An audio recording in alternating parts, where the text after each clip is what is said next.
तो hello guys, कैसे हैं आप लोग। मैं हूं आपका दोस्त, आपका भाई ओबाई गेमिंग से, और आप लोग देख रहे हैं ड्रैगन बॉल जी का मांगा चैप्टर। तो ड्रैगन बॉल जी के एंड में हमें दिखाया जाता है कि जब प्लैनेट नैमेक डिस्ट्रॉय हो रहा होता है, तो लेकिन गोकू किसी न किसी तरीके से वहाँ से निकलने में कामयाब हो जाता है और एक नामालूम प्लैनेट पे चला जाता है जिसका नाम याड्रेंट होता है। लेकिन एनिमे में हमें दिखाया नहीं जाता है कि गोकू एक साल तक याड्रेंट प्लैनेट पे करता क्या है। तो ये मांगा इसी टॉपिक पर है कि गोकू एक साल तक याड्रेंट प्लैनेट पे किस तरह रहता है और उसके साथ क्या क्या चीज़ें होती हैं। तो ये मांगा उसी के बारे में। तो सबसे पहले तो आप चैनल को सब्सक्राइब करें, वीडियो को लाइक और शेयर करें लोगों में, और कमेंट करें। तो चलिए फिर मांगा चैप्टर को शुरू करते हैं। तो सबसे पहले सीन में हमें दिखाया जाता है कि गोकू बिल्कुल हार चुका होता है। उसे लग रहा होता है कि अब वो इस प्लेनेट से नहीं निकल सकता, और वो अपने तमाम दोस्तों को, रोहान, चीची और अपने दोस्तों को गुड बाय कह रहा होता है कि अब वो यहाँ से नहीं निकल सकता। लेकिन वो इस बात पे खुश होता है कि उसने तमाम लोगों को फ्रीज़ा से बचा लिया। फिर अचानक से उसे एक शिप नज़र आती है, जो शिप गिनियो फोर्स के मेंबर्स की होती है, और वो गोकू स्पीड से शिप की तरफ बढ़ता है और शिप पे बैठ जाता है। और फिर उसे याद आता है कि उसे तो शिप चलानी ही नहीं आती, और फिर वो शिप में सारे बटन को प्रेस करता है, जिसकी वजह से शिप स्टार्ट हो जाती है और फिर वो वहाँ से निकल जाता है। और लेकिन उसे पता नहीं होता है कि वो कहाँ जा रहा होता है, लेकिन उसे यकीन होता है कि मैं अपने तमाम दोस्तों को ढूंढ लूँगा। और फिर अगले ही सीन में हमें दिखाया जाता है कि गोकू जख्मी हालत में शिप के अंदर पड़ा होता है, और तकरीबन 6 दिन बाद गोकू याड्रेंट प्लेनेट पर लैंड करता है बेहोशी की हालत में, जिसे देखकर सब हैरान होते हैं। और वो लोग इसे देख कर हैरान होते हैं और कहते हैं ये जो भी है लेकिन ज़ख्मी हालत में है। और फिर वो गोकू को अपने कैपिटल में आराम करने का मौका देते हैं, और कुछ दिन बाद गोकू ठीक हो जाता है। लेकिन फ्रीज़ा की मौत की खबर किंग कोल्ड तक पहुंच चुकी होती है, और वो अपने सोल्जर को गोकू को मारने के लिए याड्रेंट प्लैनेट पे भेज रहा होता है।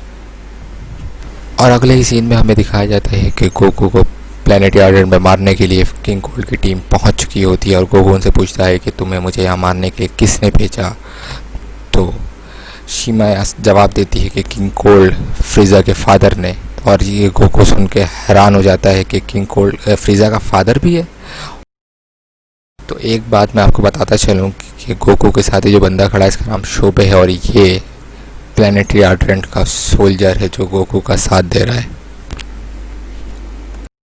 और अगले ही सीन में हमें दिखाया जाता है कि यामुरे गोकू से कहता है कि हमें पता नहीं कि फ्रीज़ा को तुमने कैसे हरा दिया, लेकिन अब तुम हमारे सामने टिक नहीं सकते।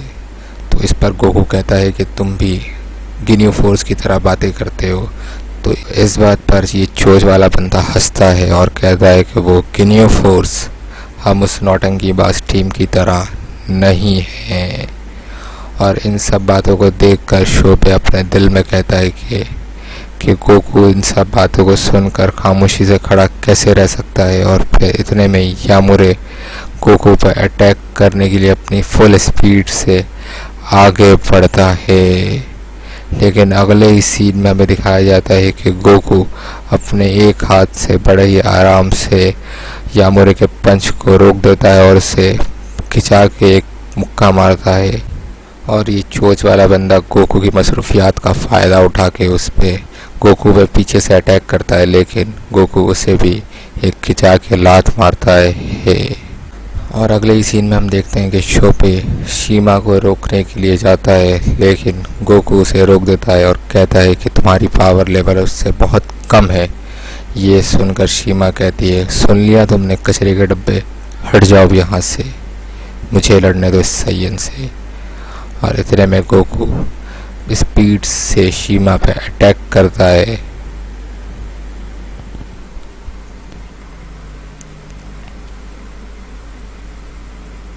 और अगले ही सीन में हमें दिखाया जाता है कि शोबे अपने दिल में कह रहा होता है कि मेरा इस फाइट पर पढ़ना बेकार है और मैं अगर इस फाइट पर पढ़ूंगा तो सिर्फ गोकू के लिए परेशानी का बाइस बनूंगा। और अगले ही सीन में हमें दिखाया जाता है कि गोकू बड़े ही आराम से तीनों को संभाल रहा होता है और तीनों के पंचेस को ब्लॉक करता है। और अगले ही सीन में हमें दिखाया जाता है कि गोकू अचानक से गायब हो जाता है, जिसे देखकर शीमा कहती है कि कहाँ चले गया वो तो बहुत तेज़ है। और इसमें चोच वाला बंदा कहता है कि वो हमारे ही तरफ आ रहा है। और अगले ही सीन में हमें दिखाया जाता है कि गोकू बड़ी तेज़ी से उस टीम की तरफ आता है और मोरे और चोच वाले बंदे को खिंचा के लात मारता है। और अगले ही सीन में हमें दिखाया जाता है कि शोबे ये देखकर हैरान होता है और कहता है कि ये हो नहीं सकता, गोकू की पावर आहिस्ते आहिस्ते बढ़ती जा रही है।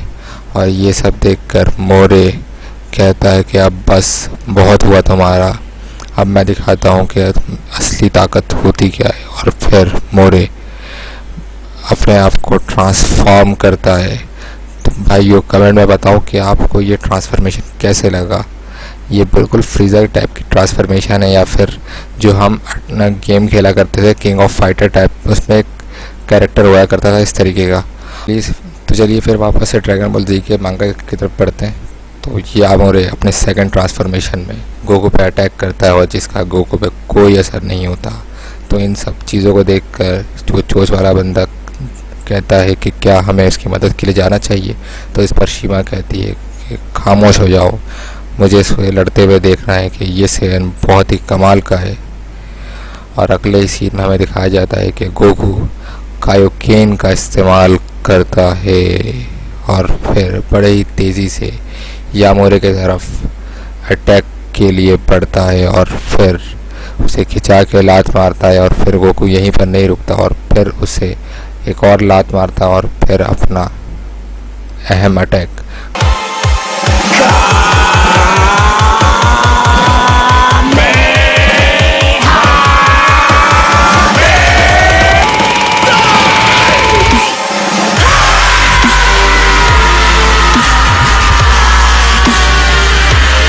और कामेहामेहा को देखकर शोबे कहता है कि ये कौन सी टेक्निक है।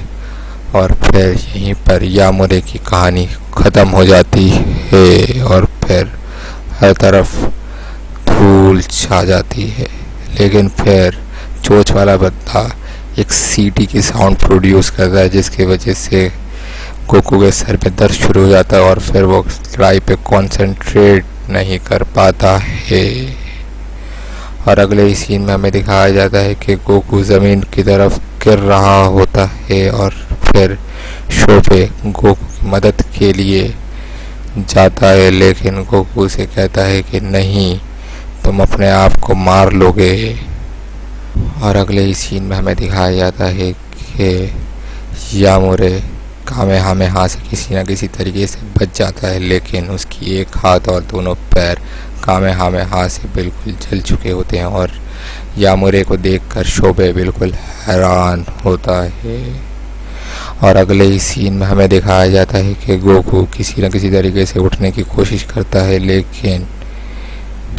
लेकिन शीमा गोकू पे अटैक कर देती है, जिसकी वजह से गोकू बड़ा ही बुरी तरीके से ज़ख्मी हो जाता है। और फिर चोच वाला बंदा पीछे से गोकू पे अटैक करता है, जिससे गोकू और डिस्टर्ब हो जाता है और गोकू कहता है कि इस तरह तो मैं फोकस नहीं कर पाऊँगा। और अगले ही सीन में हम देखते हैं कि गोकू ज़मीन पे पड़ा होता है और चोच वाला बंदा कहता है कि देख ली तुमने हमारी ताकत। और इतने में शीमा कहती है कि जल्दी से उसे ख़त्म कर दो।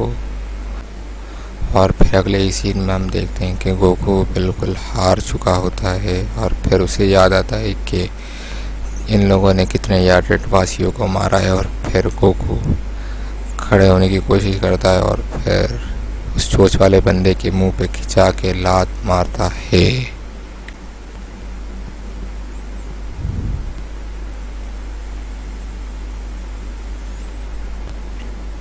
और अगले ही सीन में कहता है कि ये मेरी लास्ट वार्निंग है, चले जाओ यहाँ से, इस प्लेनेट से, यही तुम्हारे लिए बेहतर है।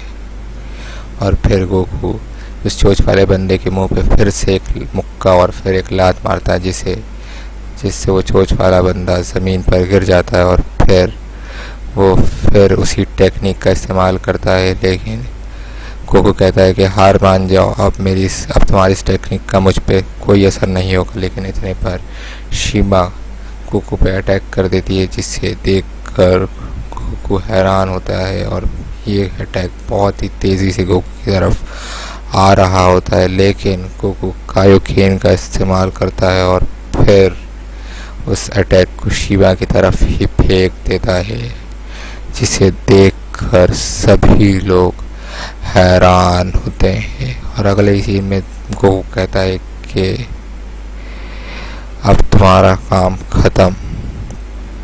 और अगले ही सीन में गोकू कहता है कि मुझे अब भी उसकी की महसूस हो रही है, वो अब भी ज़िंदा है। और अगले ही सीन में हमें दिखाया जाता है कि वो चोंच वाला बंदा कहता है कि ज़्यादा खुश मत हो, हम अभी भी यहाँ मौजूद हैं।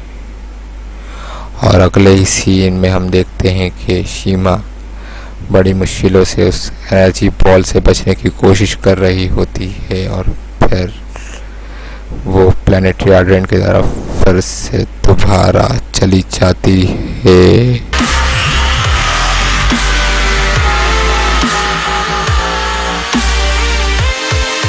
अगले ही सीन में हम देखते हैं कि गोकू और चोंच वाले बंदे की फाइट शुरू हो जाती है और फिर शोबे गोकू की मदद करने के लिए यामुरे को रोक के रखता है। और फिर यामुरे कहता है कि क्या तुम मुझे रोक सकते हो, मुझे कुछ ही वक्त चाहिए रिकवर होने के लिए, जब तक तुम मुझे रोक भी नहीं सकते।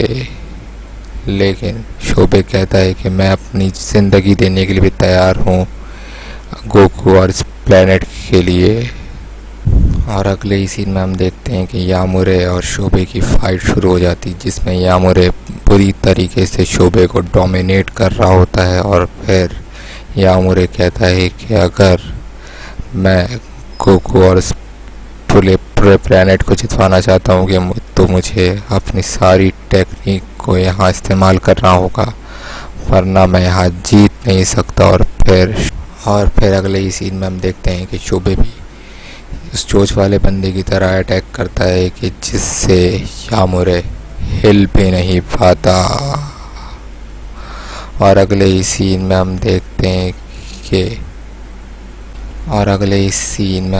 हैं कि शोबे अपने डिफरेंट क्लोन बना लेता है और जिसे यामुरे देखकर काफ़ी हैरान होता है।